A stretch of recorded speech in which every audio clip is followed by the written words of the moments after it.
Hello students, कैसे हैं आप सभी। आज हमारा रिलेशन का दूसरा लेक्चर है। इससे पहले वाले लेक्चर में हमने रिलेशन क्या होता है, उसका इनवर्स क्या होता है, डोमेन क्या होती है, रेंज क्या होती है, टाइप ऑफ रिलेशन पढ़े थे, जिसमें हमने एम्प्टी एंड वर्ड रिलेशन पढ़ा, यूनिवर्सल रिलेशन पढ़ा और आइडेंटिटी रिलेशन पढ़ा। एक बार रिवाइज कर देता हूँ टाइप ऑफ रिलेशन को वर्बली। थोड़ा सा होते क्या थे, एम्प्टी या वॉइड रिलेशन क्या सा होता था, जिसमें कोई भी किसी तरह का रिलेशन एग्जिस्ट नहीं कर पाता था, यानी कि वो फाई होता था। फाई से हमने उसको दिनों दिखाया भी था कि भाई फाई इज द सबसेट और equal to A cross B, यानी ए क्रॉस बी में यदि फाई आ रहा था हमारा, तो वो रिलेशन हमारा कैसा था, वॉइड रिलेशन या एम्प्टी रिलेशन था। दूसरा हमने बताया था यूनिवर्सल रिलेशन, उसके लिए मैंने दो बताए थे, या तो एक ही सेट पे डिफाइन हो तो कुछ ऐसी कंडीशन थी, और यदि वो दो सेट पे डिफाइन हो अलग अलग सेट पे, तो A cross B is equal to A cross B, कुछ ऐसी कंडीशन आ रही थी। ये वॉइड रिलेशन के लिए था, एम्प्टी रिलेशन के लिए, ये दोनों यूनिवर्सल रिलेशन के लिए। और जो आइडेंटिटी रिलेशन था वो मैंने क्या बताया था, यदि मेरा सेट एक है 1 2 3, तो इसमें क्या बताया था कि रिलेशन यदि मैं सेट ए पे डिफाइन करता हूं तो 1 1 2 2 और 3 3, मतलब कि ए सेट के सभी एलिमेंट सिर्फ खुद के साथ आए। ए सेट के सभी एलिमेंट यदि सिर्फ खुद के साथ आ रहे हैं तो वो रिलेशन हमारा कैसा था, आइडेंटिटी रिलेशन। अब इससे आगे बढ़ते हैं हम। इससे आगे जो हमारा अगला टाइप जो आता है रिलेशन का, वो है रिफ्लेक्सिव। हमारा जो अगला है वो है रिफ्लेक्सिव रिलेशन। रिफ्लेक्सिव रिलेशन जो है वो सिमिलर है आइडेंटिटी रिलेशन से, लेकिन थोड़ा सा डिफरेंस है। रिफ्लेक्सिव रिलेशन क्या होगा, A relation R is set to B is defined on a set A and is said to be reflexive if every element of the relation relate to itself। मतलब कि हर एक element, यदि कोई relation है मेरा किसी एक सेट पे डिफाइन है, मैंने ले लिया सेट A, इस पे यदि ये डिफाइन है 1 2 3, तो इसका हर एक एलिमेंट यानी रिलेशन के अंदर आने वाला हर एक एलिमेंट खुद से रिलेट होना चाहिए, यानी कि 1 1 2 2 3 3, उसके बाद यदि एक्स्ट्रा आ जाता है 1 2 1 3 2 3, यदि ये भी आ जाते हैं तो भी ये रिफ्लेक्सिव रिलेशन होगा। तो देखो आइडेंटिटी रिलेशन क्या कहता था कि उसमें सिर्फ ये लाई करेंगे, भाई जो पहले तीन पेयर है ना ये लाई करेंगे आइडेंटिटी रिलेशन में, यदि ये एक्स्ट्रा आ जाते हैं तो वो आइडेंटिटी रिलेशन नहीं होता। लेकिन ये रिफ्लेक्सिव रिलेशन होगा। रिफ्लेक्सिव रिलेशन में यदि जितने भी एलिमेंट हैं वो खुद से रिलेट होने चाहिए। वो एक सेट पे डिफाइन हो रहा है कि हमने एक रिलेशन बता दिया भाई सेट ए पर है और उसके अंदर ये एलिमेंट लाई करते हैं, तो ये जो रिलेशन होगा ये मेरा कैसा होगा, रिफ्लेक्सिव रिलेशन होगा। इसको यदि मैं और कुछ ज्यादा लिख लूं तो इसको इतना भी यदि मैं लिखता हूं 1 1 2 2, तो भी ये रिफ्लेक्सिव होगा। अब देखो ये रिफ्लेक्सिव होगा लेकिन आइडेंटिटी नहीं होगा। आइडेंटिटी में 3 3 आना और नेसेसरी था। उसके अलावा इस रिलेशन को एक बार फर्दर और डिफाइन करते हैं हम 2 2 3 3, तो भी ये रिफ्लेक्सिव होगा। मतलब कि कहने का मतलब ये है कि रिलेशन के अंदर जितने आने वाले एलिमेंट, डजंट मैटर कि सेट में कितने हैं, उस सेट में कितने थे, लेकिन रिलेशन के अंदर आने वाले सभी एलिमेंट, उस रिलेशन के अंदर आने वाले सभी एलिमेंट यदि खुद से रिलेट हो रहे हैं तो वो रिलेशन कैसा होगा, रिफ्लेक्सिव रिलेशन कहलाएगा। इस पे बेस देके छोटा सा न्यूमेरिकल देखते हैं थोड़ा सा, और कि यदि एक रिलेशन डिफाइन किया मैंने, एक रिलेशन डिफाइन कर दिया नेचुरल नंबर पर, भाई एक रिलेशन मैंने डिफाइन किया है, भाई वो नेचुरल नंबर पर है, सेट है अपने पास नेचुरल नंबर का, ठीक है, नेचुरल नंबर पर मैंने उसको डिफाइन कर दिया और कंडीशन कैसी दे दी कि रिलेशन कैसा है कि भाई x y such that x and y both belongs to natural number and x is greater than equal to y। अब हमें ये बताना है कि क्या ये रिलेशन रिफ्लेक्सिव रिलेशन होगा। अब सोच के देखो, उसने कंडीशन ये दी है कि ये इक्वलिटी जो दिख रही है ना मेरे लिए, ये बहुत आसान कर देगी मेरा काम, क्योंकि x और y दोनों कहां से लेने हैं मेरे को, नेचुरल नंबर से। अब यदि x की वैल्यू 1 लूं मैं, तो क्या वो 1 ग्रेटर देन इक्वल टू 1 होगा? हाँ, क्यों? इक्वालिटी आ रही है। इस इक्वालिटी की वजह से हर एक एलिमेंट, यानी कि 2 भी 2 से रिलेट होगा, 3 भी 3 से रिलेट होगा, यानी कि इसके अंदर आने वाले 4 भी 4 से रिलेट होगा। मतलब कि हर एक एलिमेंट अपने आप से रिलेट होता चला जाएगा। ठीक है, नेचुरल नंबर पर यदि इस कंडीशन में यदि कोई रिलेशन डिफाइन है, तो हर एक एलिमेंट, हर नेचुरल नंबर खुद से रिलेट होता चला जाएगा। और ये रिलेशन में उसके अलावा चाहे जितने एलिमेंट आए, हमें नहीं फर्क पड़ता भाई कितने पेयर आ रहे हैं, 1 4 का, 3 5 का क्या आ रहा है, लेकिन ये पेयर हमें नेसेसरी मिलेंगे ही मिलेंगे। हमें ये पेयर मिलते चले जाएंगे नेचुरल नंबर के। उसके अलावा यदि 3 5 जैसे मैंने बोला ये आ रहा है, हमें क्या मतलब, हमारा 3 3 से रिलेट होना चाहिए, 5 5 से रिलेट होना चाहिए, तो रिफ्लेक्सिव है। यदि मैं 2 7 बोल दूं, आ रहा है, कोई दिक्कत नहीं। वैसे इसके हिसाब से नहीं आएगा, अपोजिट होगा, 5 3 और 5 3 आएगा और 2 7 2, ये लिख देता हूं मैं। यदि ये आ रहे हैं, क्योंकि कंडीशन क्या है, first element should be greater, second element will be equal और लेस। तो यदि ये एलिमेंट आ रहे हैं, ये दोनों एलिमेंट सोचो, ये दोनों पेयर आ रहे हैं इस रिलेशन के अंदर, तो हमें क्या फर्क पड़ेगा? हम देखेंगे कि आगे चल के यहाँ 5 5 भी मिलेगा मेरे को, यहाँ 4 4 मिलेगा, और इस तरह ही चलता चला जाएगा। ठीक है, 3 3 भी होगा, 7 7 भी आएगा, 2 2 भी है। तो यदि इस तरह के जितने भी एलिमेंट ये रिलेशन उठाएगा, तो सारे एलिमेंट खुद से रिलेट होते हुए चले जाएंगे, उससे हमें कोई फर्क नहीं पड़ेगा। ठीक है, तो ये रिलेशन भी हमारा कैसा होगा? रिफ्लेक्सिव रिलेशन होगा। उसके बाद एक छोटा सा न्यूमेरिकल और बोलता हूं मैं, कि भाई एक सेट है L लाइंस का in a plane. L is a set of plane line in a plane. ठीक है, L मैंने बोल दिया set of line in a plane. ये मैंने एक प्लेन के अंदर सेट बना दिया कि लाइन लाई कर रही है। ठीक है, अब R जो है वो डिफाइन कर दिया मैंने L पर। R जो है वो डिफाइन कर दिया मैंने L पर, और किस तरह डिफाइन किया कि L1 L2 such that L1 parallel to L2। तो क्या ये रिलेशन रिफ्लेक्सिव रिलेशन होगा? अब थोड़ा सोच के देखो, मैं मान लेता हूं ये बोर्ड जो है मेरा, वो एक प्लेन है, इस पर ये एक मेरी लाइन है, तो क्या खुद के ये पैरेलल नहीं है? हर लाइन खुद के पैरेलल ही होती है, हर लाइन खुद के पैरेलल ही रहेगी। वो कहीं भी, क्योंकि कहीं भी आप देखोगे ना, तो वो इसको छोड़ेगी नहीं, बिल्कुल साथ साथ ही तो रहेगी हर पॉइंट पर। उनके बीच में डिस्प्लेसमेंट कह लो या डिस्टेंस कह लो, वो 0 होगा, लेकिन वो पैरेलल तो है। हर जगह उनके बीच का डिस्टेंस या डिस्प्लेसमेंट कांस्टेंट है, एक लाइन का खुद से ही। पैरेलल की कंडीशन क्या है? यदि 2 लाइन है, तो उनके बीच का जो डिस्प्लेसमेंट या डिस्टेंस बोल लो आप, दोनों में कंडीशन में वो इक्वल होना चाहिए, फॉर ईच एंड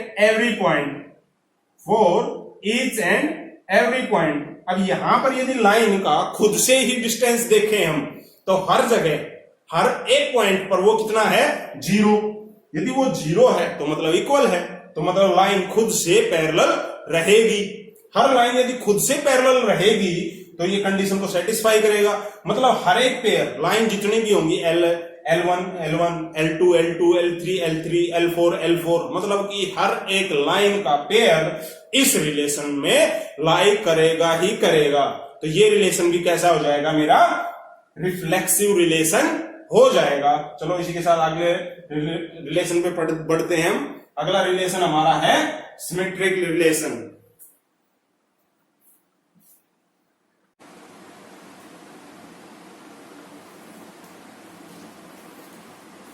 हमारा अगला रिलेशन जो है वो है symmetric relation.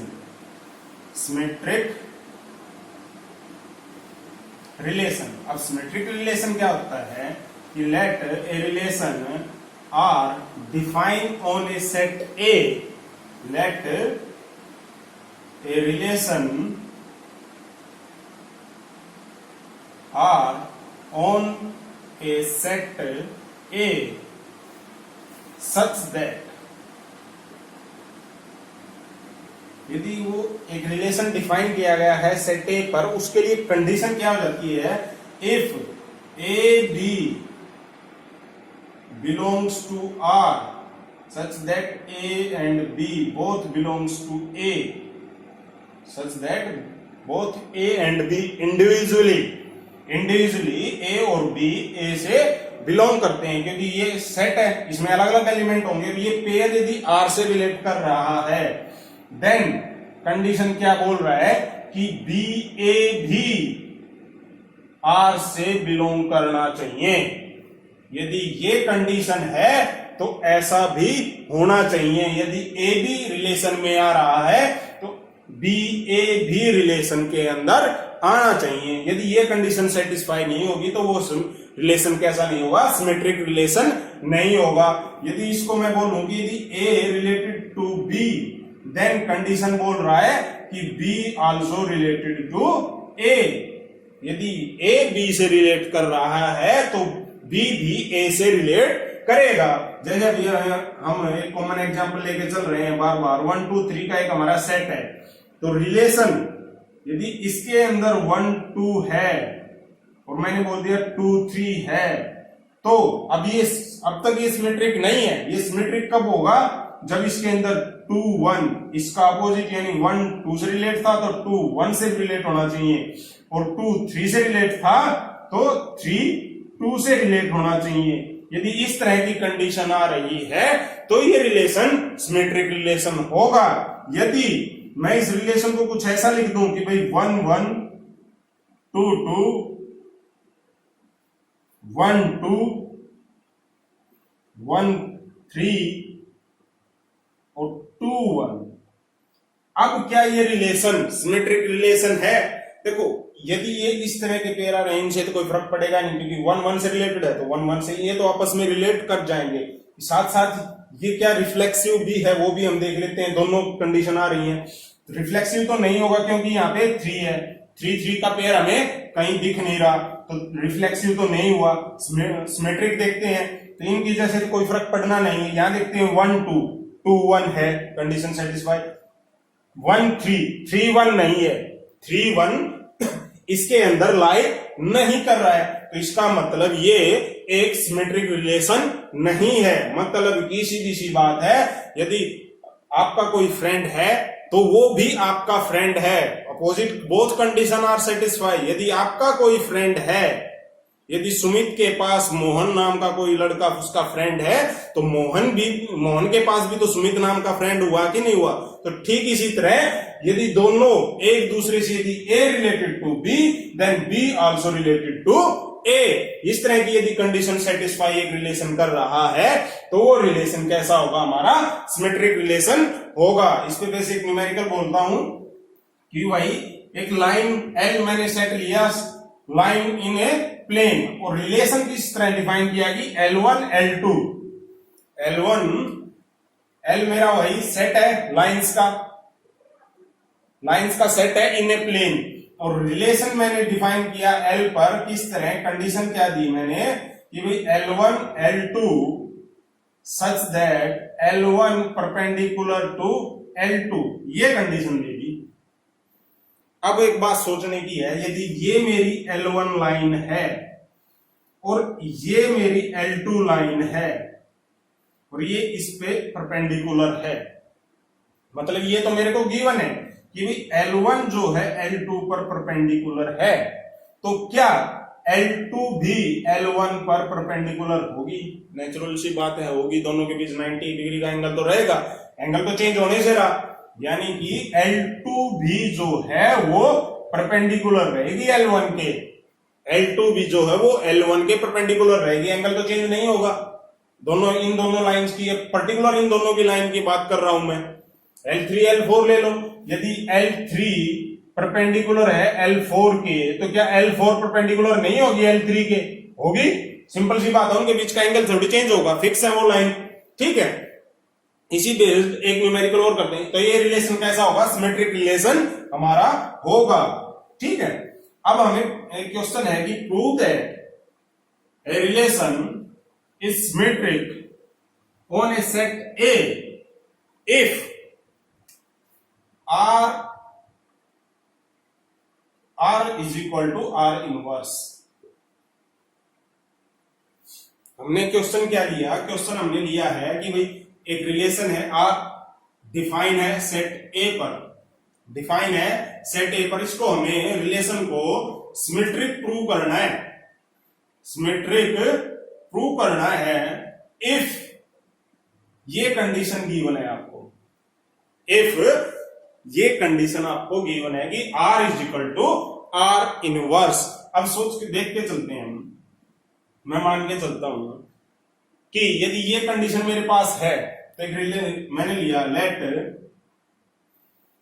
A B are the arbitrary element of relation, A and B are the arbitrary element of set A and AB lies या AB belongs to set A, relation R। यदि AB R से belong कर रहा है, ठीक है, तो अभी R किसके इक्वल है? ऊपर हमने लिखा हुआ है R इनवर्स के, तो मतलब कि BA, सिंपल सी बात है, BA belongs to R inverse होगा। इसको एक सेकंड, इसको इससे इसके बाद लेते हैं।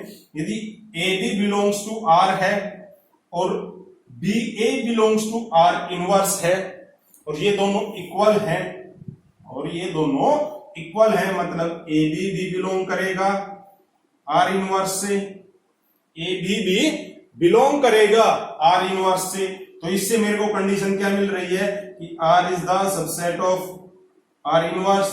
अब दूसरी कंडीशन में लेके चलता हूं कि भाई इस बार मैं मान लेता हूं let A and B are arbitrary element of set A such that AB belongs to R inverse, AB belongs to R inverse है।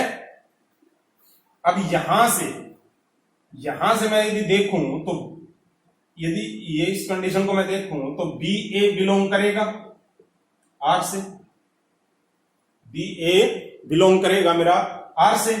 अब यहां से वही बात बन रही है, R इनवर्स मेरा सबसेट आ रहा है R का, R इनवर्स मेरा सबसेट आ रहा है। अब इन दोनों कंडीशन देखो, ये कंडीशन सेटिस्फाई हो रही है हमारी, ये कंडीशन सेटिस्फाई हो रही है। यदि इसको देख के चलूं मैं, ध्यान से देखो, यदि मेरा AB R है, R से बिलोंग करता है, तो BA R इनवर्स से बिलोंग करेगा, BA R इनवर्स से बिलोंग करेगा, तो ये क्या ले सकते हैं, यहां से इक्वलिटी का साइन दिया हुआ है, तो AB belongs to R inverse, AB belongs to R inverse. और एक कंडीशन और लिख लेता हूं, इसको नीचे लिखता हूं कि R is the subset of R inverse. यहां से BA also belongs to R, जो कि मैंने वहां बताया है। अब देखो घुमा फिरा के कंडीशन क्या आ रही है कि इन दोनों कंडीशन से तो हमें ये मिल रहा है कि R is equal to R inverse, and हमें एक चीज और मिल रही है कि यदि AB भी R से बिलोंग कर रहा है तो BA भी R से बिलोंग कर रहा है।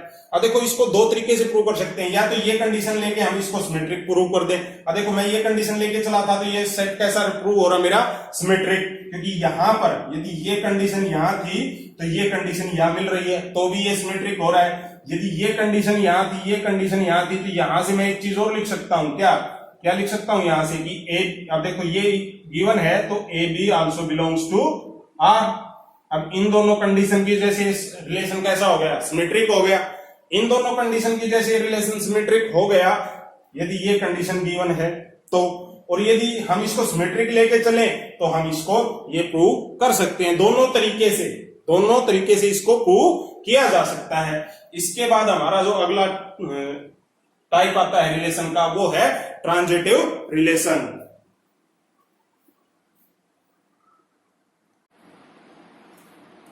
अगला हमारा जो रिलेशन है वो है transitive relation.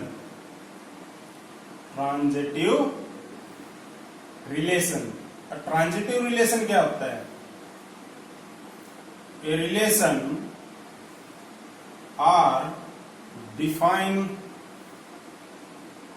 define on set A, a relation defined on a set A is said to be transitive if is said to be transitive if condition दे रहा है। वो कंडीशन क्या है, यदि a b belongs to R है and b c belongs to R है, a b belongs यानी ये पेयर रिलेशन से बिलोंग करता है, बी सी बिलोंग रिलेशन से पेयर करता है, तो कंडीशन क्या दे रहा है कि भाई ए सी भी बिलोंग करना चाहिए आर से, ए सी भी बिलोंग करना चाहिए आर से। यदि ए रिलेट हो रहा है बी से एंड बी रिलेट हो रहा है सी से, तो ए भी रिलेट होना चाहिए सी से। यदि ऐसी कंडीशन कोई भी आती है, ऐसी कंडीशन यदि आती है, तो वो रिलेशन कैसा है, हमारा ट्रांजिटिव रिलेशन है। फॉर एग्जाम्पल यदि मैंने वही लेता हूं, मैं ये अपना सेट है, वो ए सेट हमारा 1 2 3 और रिलेशन मैंने लिख दिया किस तरह कि भाई 1 2 2 3 और 1 3, तो ये रिलेशन कैसा है, मेरा ट्रांजिटिव रिलेशन होगा। ये रिलेशन मेरा कैसा है, 1 देखो 1 2 से रिलेट हो रहा है, 2 3 से रिलेट हो रहा है, तो 1 भी 3 से रिलेट होना चाहिए, 1 भी 3 से रिलेट होना चाहिए। एक बात और ध्यान रखना, identity relation, universal relation, reflexive भी होते हैं, सिमेट्रिक भी होते हैं और ट्रांजिटिव भी होते हैं। अब इस पर एक दो न्यूमेरिकल देखते हैं। अब एक न्यूमेरिकल लेते हैं कि एक सेट है n नेचुरल नंबर का, एक सेट है n सेट है हमारा नेचुरल नंबर का, रिलेशन डिफाइन कर दिया मैंने n पर मैंने रिलेशन डिफाइन कर दिया। और किस तरह डिफाइन किया कि x y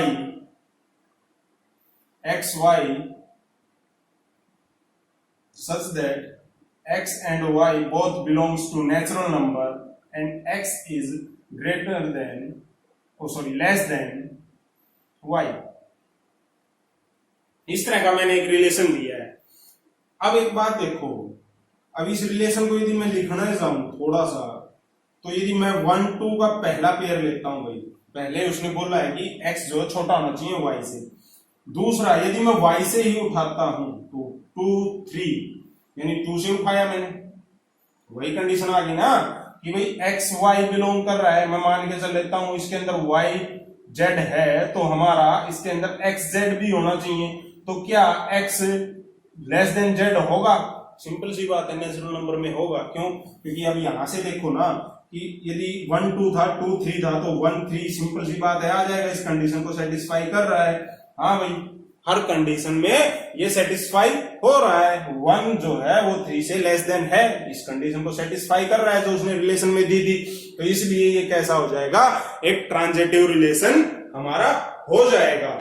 नेचुरल नंबर पर इस कंडीशन में ये पूरे का पूरा जितने नंबर ऑफ एलिमेंट इस रिलेशन में आएंगे वो रिलेशन हमारा कैसा होगा, ट्रांजिटिव रिलेशन होगा। अब एक न्यूमेरिकल किया था हमने एल लाइन वाला कि पैरेलल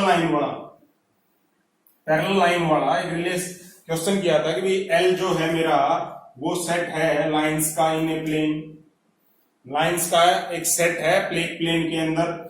एक रिलेशन मैंने सेट एल पर डिफाइन किया है और वो रिलेशन कैसा था मेरा, L1 L2 यदि रिलेशन में लाई करते हैं such that L1 parallel to L2। अब ये रिलेशन मेरे को देखना है कि क्या ये ट्रांजिटिव है, क्या ये रिलेशन हमारा ट्रांजिटिव है। अब यदि मैं देखूं कि उसने कंडीशन दे दी, यदि एक लाइन L1 इसके अंदर यदि मैं लूं रिलेशन को, L1 है उसके अंदर L2 है, वो पैरेलल है, L1 L2 के पैरेलल है, L2 और L3 ये दोनों पैरेलल हैं। तो अब बात आती है कि क्या L1 L3 के पैरेलल होगी। ये मैं मान के चलता हूं मेरी एक लाइन थी L1, ठीक है, इसके बिल्कुल पैरेलल ये मेरी लाइन है एक L2, ये L1 ये L2। तो अब उसने पहली कंडीशन हो गई L1 के पैरेलल L2, ठीक है। दूसरी कंडीशन के हिसाब से L2 के पैरेलल L3, L2 के पैरेलल L3, तो क्या L1 और L3 पैरेलल नहीं है? यदि मैं मैं आपको बताऊं कि इनके बीच डिस्टेंस मैंने 5 ले लिया, भाई डिस्प्लेसमेंट या डिस्टेंस जो भी है वो मैंने 5 ले लिया, कांस्टेंट है for each and every point, क्योंकि ये दोनों पैरेलल है। इनके अंदर मैंने 6 ले लिया, इनके अंदर मैंने 6 ले लिया, तो क्या इनके बीच में L1 और L3 के बीच में 11 परमानेंट नहीं रहेगा? कांस्टेंट रहेगा, हर एक पॉइंट पर वो 11 ही रहेगा, चेंज नहीं होगा। तो इसलिए ये दोनों लाइन भी क्या होंगी?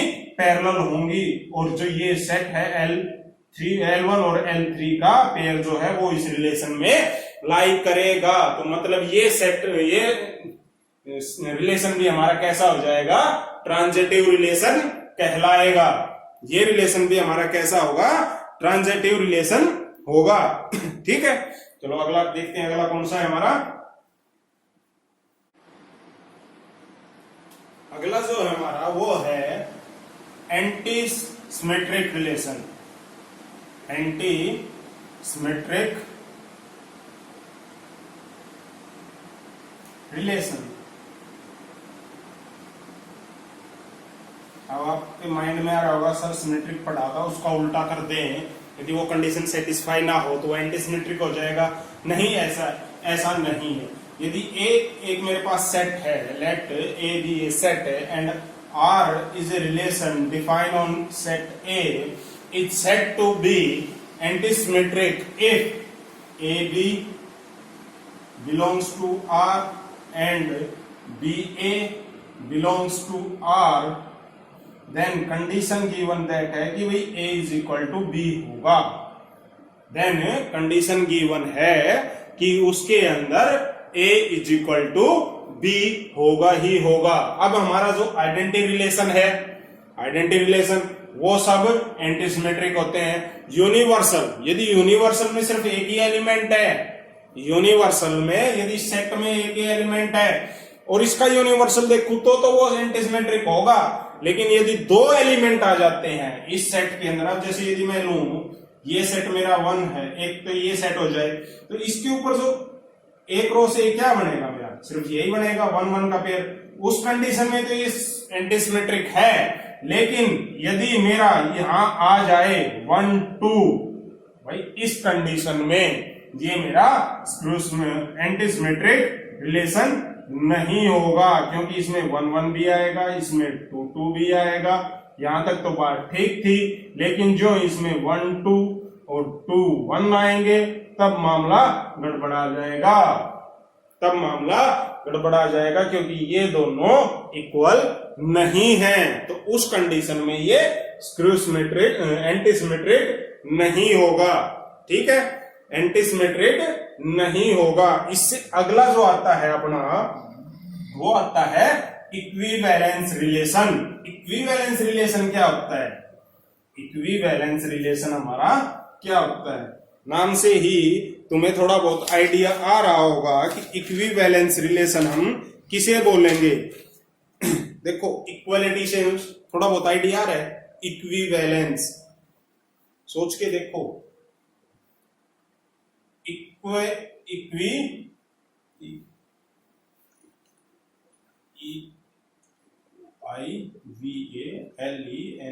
इक्विवेलेंस रिलेशन, ये क्या होगा हमारा इक्विवेलेंस रिलेशन? अब एक ऐसा रिलेशन जो रिफ्लेक्सिव भी हो, एक ऐसा रिलेशन जो रिफ्लेक्सिव भी हो, जो सिमेट्रिक भी हो और जो ट्रांजिटिव भी हो। एक ऐसा रिलेशन जो तीनों की कंडीशन सेटिस्फाई करे, एक ऐसा रिलेशन जो तीनों की कंडीशन को सेटिस्फाई करे, वही रिलेशन हमारा क्या होगा? इक्विवेलेंस रिलेशन होगा।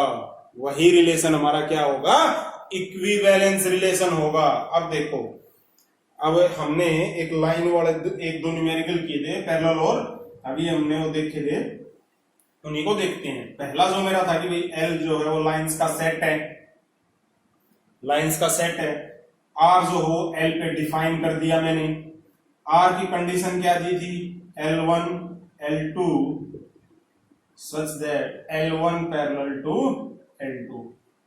अब मैं देखो वन बाय वन देखें हम, ये रिफ्लेक्सिव हमारा है क्योंकि हर लाइन खुद से पैरेलल होगी, क्योंकि हर एक पॉइंट पे उनका कांस्टेंट डिस्प्लेसमेंट कितना है, 0। तो ये रिफ्लेक्सिव हुआ कि नहीं हुआ, हुआ। उसके बाद सिमेट्रिक देखता हूं। अब यदि ये लाइन मेरी ये है पैरेलल है, ये L1 है और ये L2 है, ये दोनों पैरेलल हैं, तो इसके अंदर यदि L1 और L2 लाई कर रहा है तो क्या L2 जो है L1 की पैरेलल नहीं होगी, होगी, वो तो पैरेलल ही है। तो ये इसका अपोजिट भी इसमें लाई करेगा। अब मैंने लिया था तीसरा ट्रांजिटिव, अभी हमने इसको प्रूव किया था। यदि L3 L2 पैरेलल है L3 के, तो क्या L1 पैरेलल नहीं होगी L3 के, वो भी होगी। L1 भी L3 के पैरेलल होगी, हर हाल में वो उसके पैरेलल होगी। अब बात आती है, अब देखो ये रिफ्लेक्सिव भी हो गया, ये ट्रांजिटिव भी हो गया, ये सिमेट्रिक भी हो गया। तो ये रिलेशन कैसा है हमारा, इक्विवेलेंस रिलेशन है। अब देखो इसी में छोटा सा मैं चेंज कर देता हूं, यहां पर हमने इसी से सिमिलर एक न्यूमेरिकल किया था परपेंडिकुलरिटी वाला, परपेंडिकुलरिटी वाला। अब ये हम इसमें पूछ लें कि क्या ये रिलेशन इक्विवेलेंस है। अब देखो एक लाइन खुद के परपेंडिकुलर तो नहीं हो सकती, यदि L1 को ही मैं देखने जाऊंगा। अब रिफ्लेक्सिव तो क्या कहता है, रिफ्लेक्सिव की तो कंडीशन यही है कि भाई हर एक लाइन, अब देखो यदि ये L1 है मेरी और ये मेरी L2 है, ये 90 डिग्री है, तो क्या L1 का L1 के साथ 90 डिग्री का एंगल हो सकता है, नहीं, 0 का है। यदि एंगल 0 का है तो वो इस कंडीशन को ही सेटिस्फाई नहीं कर रहा, वो मतलब रिफ्लेक्सिव नहीं हुआ, सिमेट्रिक हो जाएगा। यदि L1 L2 के परपेंडिकुलर है तो L2 भी L1 के परपेंडिकुलर है। अब यदि तीसरा देखूं मैं तो यदि ये मैं L3 ले लूं तो ये क्या L1 L3 परपेंडिकुलर है, नहीं, वो पैरेलल आ रही है, वो लाइंस पैरेलल आ रही है, तो वो ट्रांजिटिव भी नहीं हुआ। तो इस केस में ये सिर्फ कैसा हुआ, सिमेट्रिक, ना रिफ्लेक्सिव हुआ ना ट्रांजिटिव हुआ, तो ये इक्विवेलेंस भी नहीं होगा, ये इक्विवेलेंस भी नहीं होगा। इतने टाइप हमारे थे रिलेशन के, सारे टाइप हमने पढ़ लिए हैं। शुरुआत हमने वर्ड और एम्प्टी से रिलेशन से की थी, उसके बाद हमने यूनिवर्सल पढ़ा, उसके बाद हमने यूनिवर्सल के बाद आइडेंटिटी, उसके बाद reflexive, symmetric, transitive, anti symmetric और इक्विवेलेंस। 8 तरह के रिलेशन हमने पढ़े हैं। चलो अब इनके बेस कुछ न्यूमेरिकल प्रॉब्लम हम देखते हैं। अब हमारे पास पहला न्यूमेरिकल कुछ ऐसे है कि let R be a relation, R एक रिलेशन है over the set n cross n, n natural number पर डिफाइन है, n क्रॉस n सेट पर उसको डिफाइन किया गया है, and it is defined as a b related to c d, मतलब कि पेयर को रिलेट किया जा रहा है, such that a plus d, यदि a b relate to c d है तो a को d में ऐड किया जाए और b को c में, तो वो इक्वल है। तो R कैसा रिलेशन होगा, कैसा, रिफ्लेक्सिव होगा, सिमेट्रिक होगा, ट्रांजिटिव होगा या फिर इक्विवेलेंस रिलेशन होगा। अब वन बाय वन हम इसको चेक करते हैं, फर्स्ट सॉल्यूशन करते हैं। फर्स्ट के लिए देखते हैं क्या ये रिलेशन रिफ्लेक्सिव होगा कि नहीं होगा। पहली कंडीशन है कि क्या ये रिलेशन रिफ्लेक्सिव होगा कि नहीं होगा। उसमें क्या है, यदि ए मतलब कि ए बी रिलेट हो रहा है क्या ए बी से, ए बी खुद से रिलेट होना चाहिए, उसकी कंडीशन तो यही है। तो यदि मैं इसको देखूं तो पहला एलिमेंट लास्ट वाले से a plus b is equal to b plus a, हाँ भाई कंडीशन सेटिस्फाई है, कंडीशन सेटिस्फाइड है। तो क्या ये रिलेशन रिफ्लेक्सिव नहीं होगा, होगा, तो रिफ्लेक्सिव तो हो गया भाई, रिफ्लेक्सिव तो ये रिलेशन हो गया। सेकंड देखते हैं सिमेट्रिक, क्या ये रिलेशन सिमेट्रिक होगा, देखते हैं कंडीशन। असिमेट्रिक में क्या कहता है, यदि ए बी रिलेटेड टू है सी डी से, तो कंडीशन वो ये कहता है कि सी डी भी रिलेट होना चाहिए ए बी से। क्या ये कंडीशन आ रही है? देखते हैं ये इस कंडीशन को सेटिस्फाई कर रहा है कि नहीं कर रहा है। तो यहां से मेरे पास क्या मिल रहा है, a plus b is equal to b plus c. इसको मैं थोड़ा ऐसे लिख लूं, d plus a is equal to c plus b. बात वही है, कुछ अलग नहीं है, इसको हम ऐसे ही लिख सकते हैं। अब यहां से यदि मैं इसको देखने जाऊं तो यहां से देखो c plus b is equal to a d plus a, यही तो कंडीशन है। दोनों इक्वल है, दोनों केस में इक्वल आ रहा है, तो इसका मतलब ये सिमेट्रिक भी हो गया, मतलब सिमेट्रिक भी हो गया, रिफ्लेक्सिव भी हो गया, सिमेट्रिक भी हो गया। अब बात रहती है ट्रांजिटिव की। यदि ट्रांजिटिव और हो गया तो ये हमारा रिलेशन कैसा होगा, इक्विवेलेंस। नहीं तो वही ये सिर्फ रिफ्लेक्सिव और ट्रांजिटिव ही और सिमेट्रिक ही रह जाएगा। देखते हैं ट्रांजिटिव हो रहा है कि नहीं हो रहा है। तो सबसे पहले क्या करेंगे ट्रांजिटिव के लिए, लिखते हैं यदि ए बी रिलेट हो रहा है सी डी से एंड सी डी रिलेट हो रहा है ई एफ से, ठीक है। तो क्या ए बी रिलेट हो रहा है तो कंडीशन क्या आनी चाहिए कि ए बी भी रिलेट हो हमारा ई एफ से, ये कंडीशन आनी चाहिए। अब इसके हिसाब से देखो ये तो हमारे पास है, हमें वो लेके आनी है, तो इसके हिसाब से a plus d is equal to b plus c होना चाहिए। एंड इसको यही लिख देता हूं, c plus f is equal to d plus e होना चाहिए। ये हमें ये कंडीशन देगी। अब देखो इसके हिसाब से हमारे पास कंडीशन क्या आनी चाहिए, a plus f is equal to b plus e. यदि ये कंडीशन हमें मिल जाती है तो मतलब ये ट्रांजिटिव भी होगा। हम क्या करते हैं, इन दोनों को ऐड कर लेते हैं। ऐड करूंगा तो a plus d plus c plus f is equal to b plus c plus d plus e. ये हो गया, C से C कैंसिल आउट हो गया, D से D कैंसिल आउट हो गया। यहां से बचा क्या मेरे पास, A plus f is equal to b plus e. यही तो हमें चाहिए था, यही तो हमारी रिक्वायरमेंट थी। तो इसका मतलब ए बी रिलेट होगा ई एफ से, तो इसका मतलब ये रिलेशन ट्रांजिटिव भी हो गया, ये रिलेशन रिफ्लेक्सिव हो गया, ये रिलेशन सिमेट्रिक हो गया, ये रिलेशन ट्रांजिटिव हो गया। जब ये तीनों कंडीशन हो जाए तो ये रिलेशन कैसा होता है, इक्विवेलेंस। तो ये रिलेशन कैसा रिलेशन है, एक इक्विवेलेंस रिलेशन है। नोट करना है, नोट कर लो, वीडियो पॉज करके पहले वाले दोनों के सॉल्यूशन देख लेते हैं, रिफ्लेक्सिव और सिमेट्रिक के, और इसको नोट करना है तो वीडियो को पॉज करके आप नोट कर लीजिए।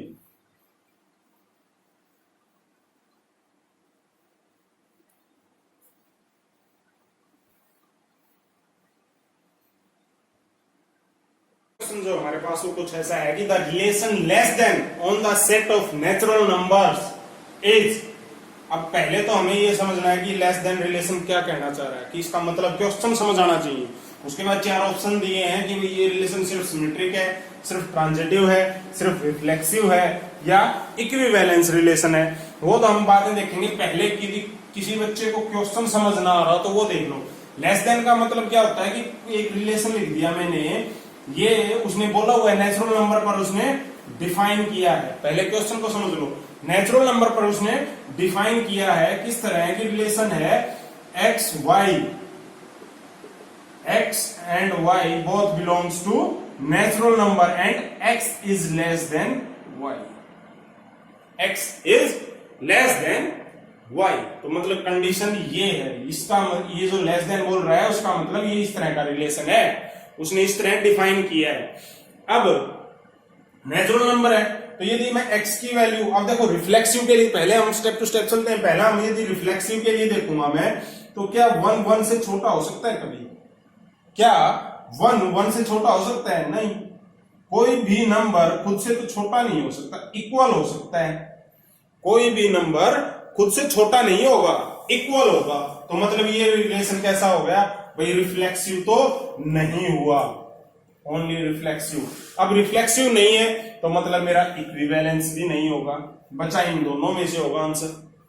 इन दोनों में से आंसर होगा। देखो मैंने 2 ऑप्शन को रिजेक्ट ही कर दिया, एक को सोल्व किया, 2 रिजेक्ट हो गए।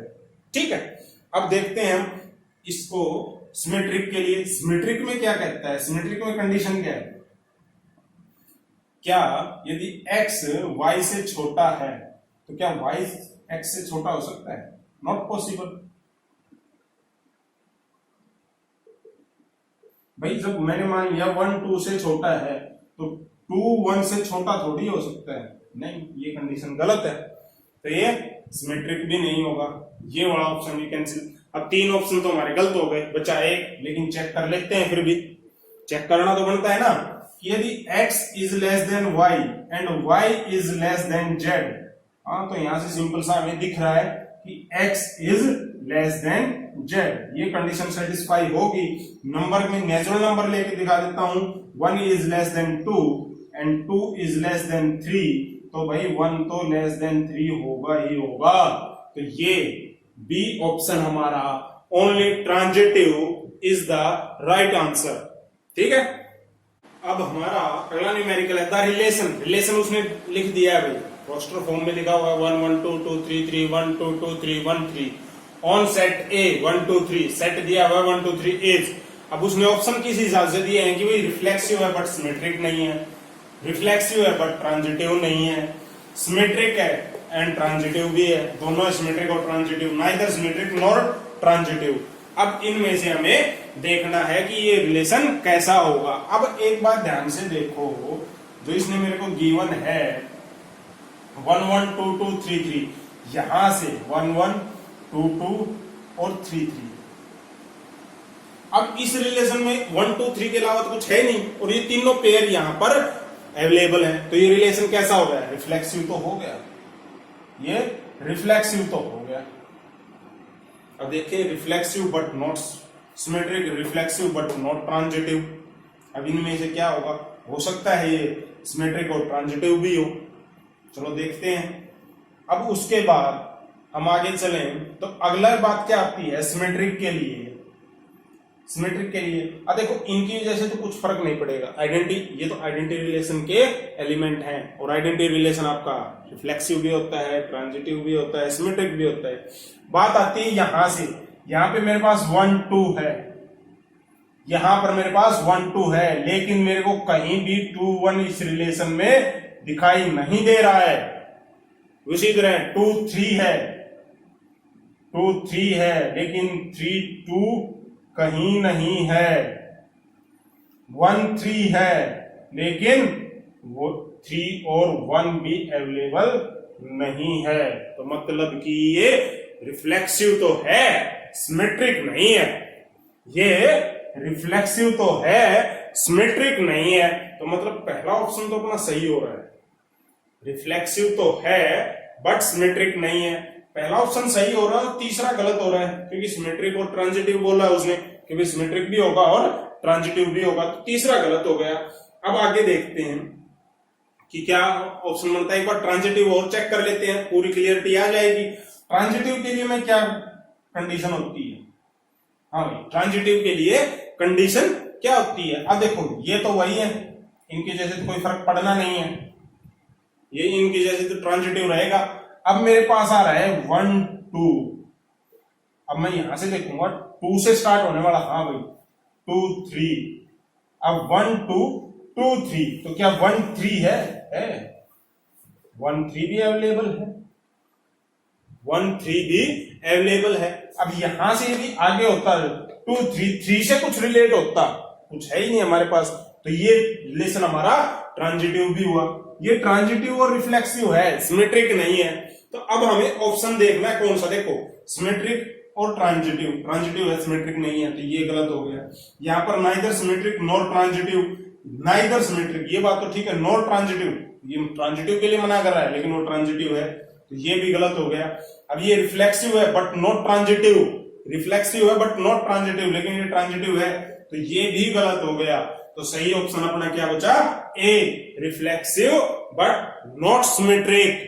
तो इस हिसाब से थोड़ा चेक कर लेना कि ऑप्शनल वाइज भी वो थोड़ा कंफ्यूज कर देता है, ऑप्शन वाइज भी वो थोड़ा कंफ्यूज कर देता है। तो सॉल्यूशन कोई बड़ी बात नहीं थी, वर्बली कर लोगे आप, लेकिन उसमें से ऑप्शन में से थोड़ा देखना पड़ता है कि कौन सा ऑप्शन सही सेट हो रहा है, वही राइट आंसर होगा। तो इसलिए पूरा सोल्व करो, शॉर्टकट करो लेकिन पूरे न्यूमेरिकल को सोल्व करो, ठीक है।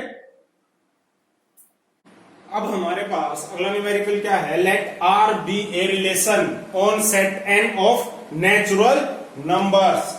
आर एक रिलेशन उसने डिफाइन कर दिया, एक सेट है नेचुरल नंबर का एन, उस पर किस तरह डिफाइन किया है, denoted by n related to m, n small n related to small m such that n is the factor of m, that is n जो है एम का एक फैक्टर है। देन आर कैसा रिलेशन होगा, रिफ्लेक्सिव और सिमेट्रिक होगा, पहला ऑप्शन, ट्रांजिटिव और सिमेट्रिक होगा, इक्विवेलेंस होगा, reflexive transitive but not symmetric. चलो देखते हैं वन बाय वन, पहले सॉल्यूशन देख लेते हैं रिफ्लेक्सिव के लिए। अब उसने बोल दिया कि n is the factor of m, तो क्या n का फैक्टर नहीं है भैया, हर एक नंबर खुद का फैक्टर तो होगा ही, खुद को तो डिवाइड करेगा ही करेगा, तो वो उसको यानी कि रिफ्लेक्सिव तो हो गया हमारा, रिफ्लेक्सिव तो कामयाब हुआ। हर एक नंबर का अपने आप में एक फैक्टर तो होता है। अब कोई जितने प्राइम नंबर देख लो आप, प्राइम नंबर क्या होते हैं, या तो उनका फैक्टर 1 है या वो खुद है, फैक्टर तो है, बाकी के तो अदर भी होते हैं, अदर नंबर भी फैक्टर होते हैं, बाकी के जो प्राइम नंबर नहीं है, लेकिन हर एक नंबर खुद का फैक्टर जरूर होगा, तो ये रिफ्लेक्सिव तो हो गया। अब बात देखते हैं कि यदि n m का फैक्टर है, यदि n m का फैक्टर है तो क्या कंडीशन ये हो सकती है कि m भी n का फैक्टर हो, नॉट पॉसिबल। फॉर एग्जाम्पल यदि मैं 2 4 का फैक्टर है, 2 जो है 4 को डिवाइड कर देता है, फैक्टर है कंप्लीटली, यानी 2 क्रॉस 2 फैक्टर आ रहा है, लेकिन 4 2 का तो फैक्टर नहीं हुआ, 4 तो 2 का फैक्टर नहीं हुआ, इसलिए ये सिमेट्रिक तो नहीं होगा। तो मतलब कि रिफ्लेक्सिव एंड सिमेट्रिक वाला कैंसिल कर दो, ट्रांजिटिव एंड सिमेट्रिक वाला कैंसिल कर दो, इक्विवेलेंस वाला कैंसिल कर दो, बचा क्या, देखो इक्विवेलेंस के लिए भी तो सिमेट्रिक होना चाहिए, देखो एक ही चीज से 3 चीज कैंसिल हो गई, हालांकि ऑप्शन 4 ठीक हो रहा है, मतलब कि ये रिलेशन ट्रांजिटिव भी होगा। देख लेते हैं, यदि n is the factor of m and m is the factor of p, तो क्या कंडीशन हमें मिलेगी कि भी n is the factor of p, मिलेगी। अब मैं इसी तरह एक एग्जांपल लू, n 2 डिवाइड कर रहा है 4 को, या 2 is the factor of 4 is the factor of 16, 4 is the factor of 16, तो क्या 2 16 का फैक्टर नहीं है, 2 16 का फैक्टर होगा, सिंपल सी बात है, ठीक है। तो मतलब कि ये ट्रांजिटिव भी होगा, ये रिलेशन हमारा क्या होगा, ट्रांजिटिव भी होगा और रिफ्लेक्सिव भी। तो अब ऑप्शन के हिसाब से देखो, जहां जहां सिमेट्रिक होना था वो पहले 3 ऑप्शन गलत हो गए, रिफ्लेक्सिव होगा, ट्रांजिटिव होगा बट नॉट सिमेट्रिक, ठीक है। अच्छे से नोट करो वीडियो पॉज करके।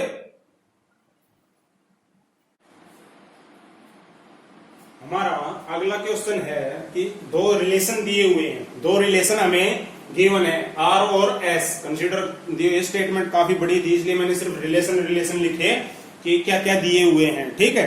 ऑप्शन वैसे आपको बोल के बता दूंगा कि भाई आर एक रिलेशन है कि x Y are the real number such and x is equal to डब्ल्यू Y for some rational number W या ओमेगा बोल लो, और एस दिया हो उसने m by n p by q where m and p q are the integer such that m और Q sorry N और Q जो हो जीरो के इक्वल नहीं, नॉट इक्वल टू जीरो, और कंडीशन ये दे दी कि मतलब इनकी आपस में क्रॉस मल्टीप्लाई करेंगे तो वो इक्वल होंगे। तो अब ऑप्शन क्या बोलता है कि भाई R and S both are equivalence relation. अब हमें पहला ऑप्शन उसने बोल दिया कि हमें बताना है आर और एस क्या दोनों इक्विवेलेंस रिलेशन है। R is not equivalence relation but S is, R is an equivalence relation but S is not equivalence relation। अब दूसरे में बोल रहा है कि R जो है इक्विवेलेंस है और S जो है वो इक्विवेलेंस रिलेशन नहीं है। थर्ड ऑप्शन जो आपका वो है neither R nor S are equivalence, दोनों में से कौन सा भी इक्विवेलेंस नहीं है। और फोर्थ ऑप्शन बोलता है कि S जो है वो इक्विवेलेंस रिलेशन है और R इक्विवेलेंस रिलेशन नहीं है। ये प्रीवियस ईयर में पूछा जा चुका है क्वेश्चन, तो इसको करते हैं सोल्व। अब हम पहले इसी को लेते हैं, आर को यदि मैं सोल्व करने जाऊं तो उसने कंडीशन दी हुई है मेरे पास कि भाई x इज इक्वल टू डब्ल्यू y, where w is a rational number, where w is a rational number. तो क्या x इज इक्वल टू डब्ल्यू एक्स होगा?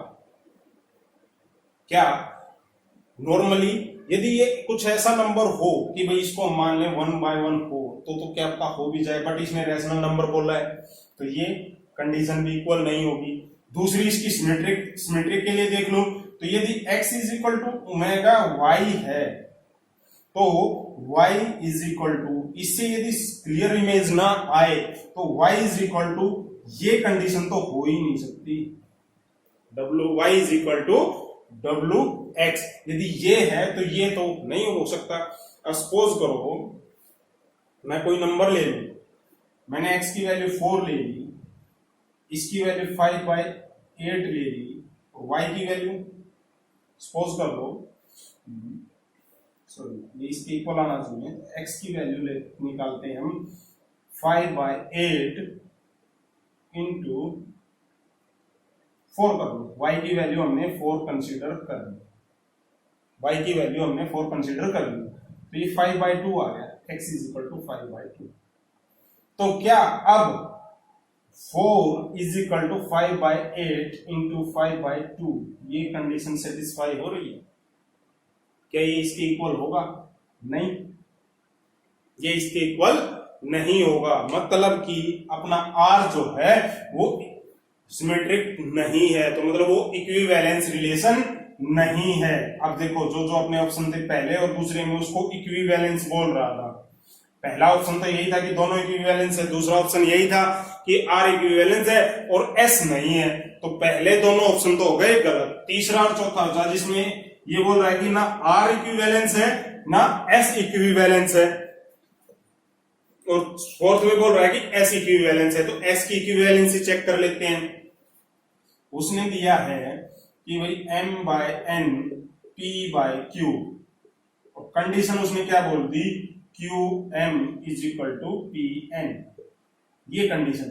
अब यदि यहां पर m/n और m/n हो, यदि ऐसा हो तो क्या ये कंडीशन सेटिस्फाई हो रही है? भाई mn is equal to n m, हाँ भाई ये कंडीशन सेटिस्फाई हो रही है। तो S क्या हो गया? मेरा रिफ्लेक्सिव रिलेशन हो गया, रिफ्लेक्सिव तो हो गया। अब आगे चलते हैं। अब यदि इन्हीं को, अब ये देने पर ये कंडीशन आ रही है, यदि मैं इनको रिप्लेस कर दूं एक दूसरे से, तो यानी पहले P और Q is equal to m/n, ऐसी कंडीशन आएगी। ऐसी कंडीशन आएगी तो मतलब यहां पर इनका मल्टीप्लाई कर रहे थे तो इनका करके देखते हैं, Pn is equal to Qn, क्या ये इक्वल होंगे? हाँ इक्वल होंगे, ये दोनों तो इक्वल होंगे। अब क्या हो रहा है भाई, अपना रिफ्लेक्सिव भी हो गया, ये सिमेट्रिक भी हो गया।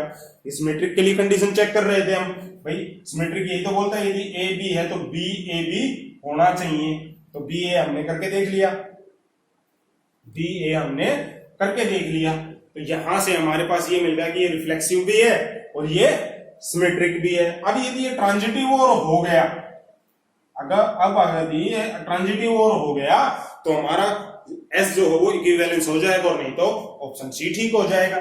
देखते हैं क्या आ रहा है आंसर।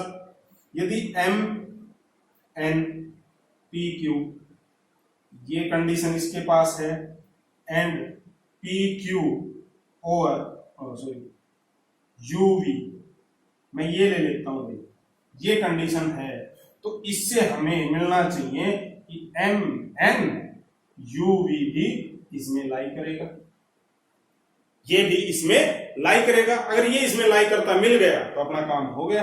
अब यहां से कंडीशन में क्या आ रही है मेरी, q m is equal to P n, and यहां से कंडीशन क्या आ रही है मेरी, p v is equal to q u, और मेरी कंडीशन आनी क्या चाहिए, m we is equal to N u, ये मेरे को मिलना चाहिए। अब इसको सोल्व करके यदि ये मेरे पास आ जाता है तो ये रिलेशन मेरा कैसा हो जाएगा, इक्विवेलेंस। चलो देख लेते हैं आ रहा है कि नहीं आ रहा। मैं क्या कर रहा हूं, इन दोनों वैल्यूज को मल्टीप्लाई कर दे रहा हूं। ये दो इक्वेशन आई है मेरी, इसको इससे, इसको इससे, मतलब एलएचएस को एलएचएस से और आरएचएस को आरएचएस से मैं मल्टीप्लाई कर दे रहा हूं। तो यहां से Q M into PV, Q M into PV is equal to P N is equal to P N into Q V, Q U. अब देखो सारे के सारे क्या है, इंटीजर है individually, Q B M B V B U B N B, सारे के सारे इंडिविजुअली यदि इंटीजर है तो Q से Q कैंसिल आउट हो जाएगा, P से P कैंसिल आउट हो जाएगा, यहां से मेरे पास हो जाएगा M we is equal to N U, और यही कंडीशन तो हमें चाहिए थी। तो इसका मतलब ये क्या है, ये ट्रांजिटिव भी होगा, तो मतलब ऑप्शन 4 हमारा राइट आंसर होगा कि S जो है वो इक्विवेलेंस रिलेशन होगा और R जो है वो इक्विवेलेंस रिलेशन नहीं होगा। ठीक है बेटा, ये कुछ न्यूमेरिकल थे रिलेशन के ऊपर। हमने रिलेशन क्या होता है, उसके टाइप, उसकी डोमेन, रेंज सब पढ़ा।